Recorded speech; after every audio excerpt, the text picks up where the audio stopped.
সালাম আলাইকুম। গোপালগঞ্জ, টুঙ্গিপাড়া, সারা বাংলাদেশে আওয়ামী লীগের যেই বেশ কয়েকটা ঘাঁটি বা দুর্গ বা ৫ই আগস্ট পরবর্তী সময়ে যে কোনো পরিস্থিতিতে ইনস্ট্যান্টলি যে এলাকার মানুষগুলো রিয়েক্ট করে সেটা হচ্ছে শেখ হাসিনার সেই গোপালগঞ্জ, টুঙ্গিপাড়া। এরপরও আছে ফরিদপুর সহ আরও বেশ কয়েকটি এলাকা যেখানে আহ, ধরেন সরকারে ক্ষমতায় আওয়ামী লীগ না থাকলেও যখন কোনো রকম বড় আন্দোলনের কথা হয় সেখানে আপনি দেখছেন যে ফরিদপুরে কিভাবে দেশীয় অস্ত্র তারপর হচ্ছে ঢাল এগুলো নিয়ে অনেকেই শেখ হাসিনার পক্ষে রাজপথে নেমেছিলেন, অর্থাৎ দুর্ভেদ্য একটা দুর্গ। তো এই দুর্গে একবার এনসিপির নেতারা গিয়া কোনো রকমে যানটা হাতি নিয়ে আসছে আর্মি প্রোটেকশনে।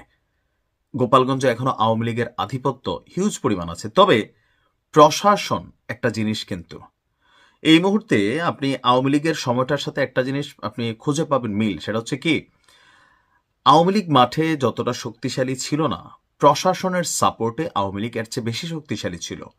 এখনো বাংলাদেশে এই সরকারের বা বিএনপি জামাতের যে শক্তিটা দেখা যাচ্ছে সেটার পেছনে একটা বড় শক্তি কিন্তু হচ্ছে প্রশাসন। কারণ সরাসরি একটা মানুষকে আপনি মারতে পারবেন না মব করে প্রতিদিন একটা মামলা দিয়া, যে কোনো একটা মামলার আসামি বানাইয়া পুলিশ তাকে তুলে নিয়ে যেতে পারে। পুলিশের বিরুদ্ধে আপনি হাত দিলে আপনার ক্রস ফায়ার করে দেওয়া হবে। এটা আওয়ামী লীগের সময় ছিল। এখনো অনেক জায়গায় এই প্রশাসনের শক্তিতে অনেকেই বলিয়ান, কিন্তু রাজনৈতিকভাবে মনস্তাত্ত্বিকভাবে আওয়ামী লীগ যে একটা কি বলা হয় যে ধরেন একটা আহ, জাতিগত তাদের একটা অস্তিত্ব তৈরি করছিল, সেই জায়গা থেকে এবার ভিন্ন রকম আরেকটা খেলা আমরা দেখতে পাচ্ছি। আর খেলাটা শুরু হচ্ছে বিভিন্ন জায়গার পরে এবার গোপালগঞ্জে আমি দেখতে পেলাম। বাংলাদেশ আওয়ামী লীগকে রাজনীতিতে ফিরে আসতে একটা লম্বা চূড়া সময় লাগবে। যারা ভাবছেন যে শেখ হাসিনা চলে আসবে ২-৪ সময়ের, ভাই আপনি দেখতে থাকেন, আমরাও জীবিত আছি, আসবে না, এখন সম্ভবই না। কারণ হচ্ছে কি একটা সরকার যখন রাজনৈতিক সরকার ক্ষমতায় বসবে, তো এই যে দেখেন ডক্টর ইউনূস ৪ দিন আগেও ভালো ছিলেন সবার কাছে, কিন্তু যেই তিনি চেয়ারে বসছেন তখন এখানে অনেক কিছু কানেক্ট হয়ে গেল। তো এই মুহূর্তে বিএনপিও অতীতের রাজনৈতিক দল হিসাবে তাদের অনেক ব্যর্থতা আছে। দীর্ঘদিন সরকারের বাহিরে ছিলেন, আবার সরকারে আসবেন, এখানে আনলিমিটেড ক্ষমতা আসবে, টাকা পয়সা আসবে, অনেক কিছুই কানেক্ট হয়ে যায়, তখন অনেক কিছু দিগ্ভ্রান্ত হয়ে যায়। আর বাংলাদেশের ইতিহাস বলে যতগুলো সুষ্ঠু নির্বাচন হয়েছে, সেই সুষ্ঠু নির্বাচনগুলোতে ক্ষমতাসীন দল যত খারাপ ভালো কাজই করুক, পরবর্তী সময় তাদেরকে জনগণ আর ক্ষমতায় নিতে চায় না। তো আওয়ামী লীগ আমরা ধরতে পারি মিনিমাম 3 টার্ম অথবা 2 টার্ম, যখনই ব্যাক করে এই সময়টা লাগবে। এখন এই যে লম্বা চূড়ার সময় দলীয় রাজনৈতিক কর্মকাণ্ড চালাই যাওয়া অথবা লোকালি অনেকে নিজেদের ব্যবসা বাণিজ্য, আওয়ামী লীগের সময় ছিল না, বিএনপি জামাতের অনেকে আওয়ামী লীগের সাথে সেট আপ দিয়ে চলছে, কেন? কোটি কোটি টাকা বিনিয়োগ করছে দেশে, তাদের ব্যবসা বাণিজ্যের একটা অস্তিত্বের বিষয় আছে, অনেকগুলো মানুষের রিজিক। সো সেই ক্ষেত্রে কিন্তু একটা অ্যাডভান্টেজ দিয়া দিয়া তারা সেটেলমেন্টে ছিল। এখন এই সেটেলমেন্টটা যখন ৫ই আগস্ট পার হলো, তখন আমরা দেখলাম যে আওয়ামী লীগের মধ্যে কারা কারা আসলে গুপ্ত ছিল। এখানে অনেক জায়গায় দেখছি যে আওয়ামী লীগ ছিল কিন্তু এখন তারা বিএনপিতে যোগদান করতেছে, আওয়ামী লীগ ছিল এরা জামাতের নেতা ছিল। তো যেভাবে আওয়ামী লীগের মধ্যে তারা মিশে গেছিল, এখন আওয়ামী লীগের নেতাকর্মীরাও তাদের রাজনৈতিক স্বার্থে অথবা লোকাল ব্যক্তিগত স্বার্থে আপনার তারা নিজেরাও অনেকে বিএনপির মধ্যে যোগ দিচ্ছেন। এমনকি আমি নিশ্চিত করে বলতে পারি কখনো আওয়ামী লীগ ফিরে আসছে, শেখ হাসিনা ফিরে আসছে শোনার পরে এই মানুষগুলো সবার আগে দৌড় দিয়া আসল আস্তানায় যাবেন। এখন যেমন জামাত এবং বিএনপিকে আপনি দেখছেন যে দৌড়ে সবাই সাবেক আওয়ামী লীগ, সাবেক ছাত্রলীগ, সাবেক এটা, তারা কিন্তু এখন তারা তাদের নিজ নিজ দলে ফিরে যাচ্ছে।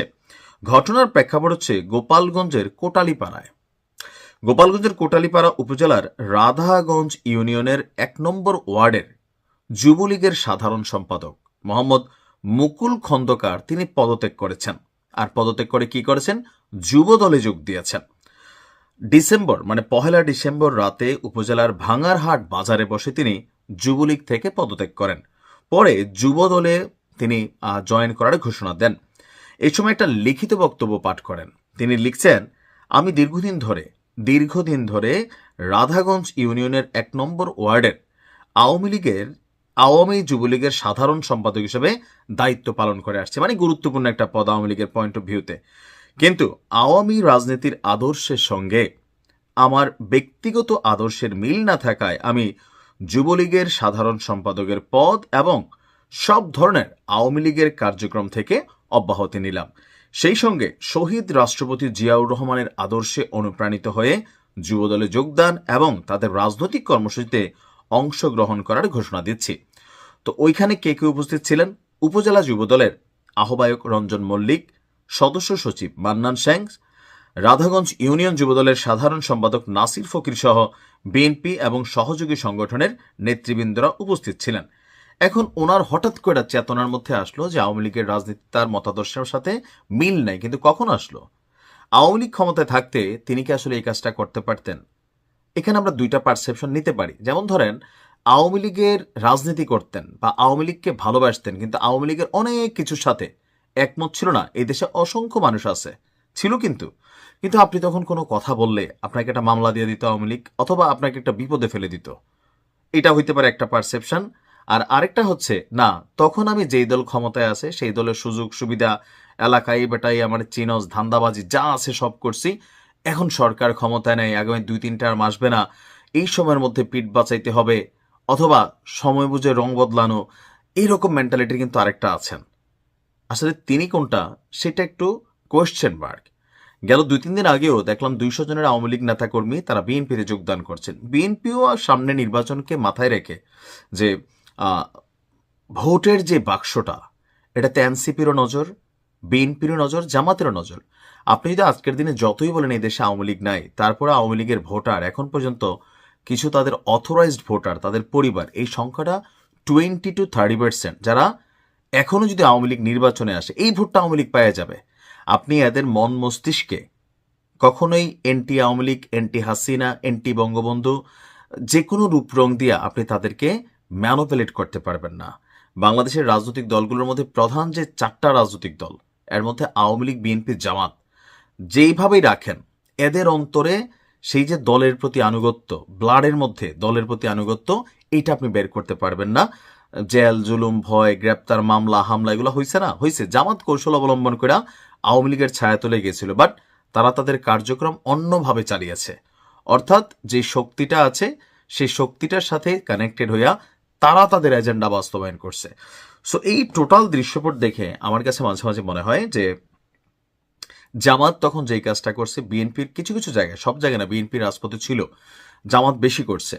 তো একই স্টাইলে আওয়ামী লীগকে এরকম পরিকল্পনা করতে পারে না যে ঠিক আছে, মাঠের তো শক্তি দরকার, সময় বুঝা তোমরা টিমের মধ্যে ব্যাক করবা, অথবা সময় বুঝে তোমরা সাপোর্টিং এর জায়গাটা রাখবা। এটা কিন্তু অস্বাভাবিক কিছু না। এখন সব মিলিয়ে যার যার একটা রাজনৈতিক পরিকল্পনা আছে, সেই পরিকল্পনা বাস্তবায়নে আওয়ামী লীগ আওয়ামী লীগের মতো চলছে, বিএনপি বিএনপির মতন। আর যেহেতু সামনে নির্বাচন, সবারই টার্গেট আওয়ামী লীগের ভোট ব্যাংক। এবার এটাকে যার যার মতো করে জয় করার জন্য তারা তাদের কৌশল অ্যাপ্লাই করছেন। অপরদিকে আওয়ামী লীগও রাজনীতিতে কিভাবে ফিরে আসা যায়, ছলে বলে কৌশলে তারাও কিন্তু তাদের অবস্থান থেকে কাজ করে যাচ্ছেন। ভালো থাকুন।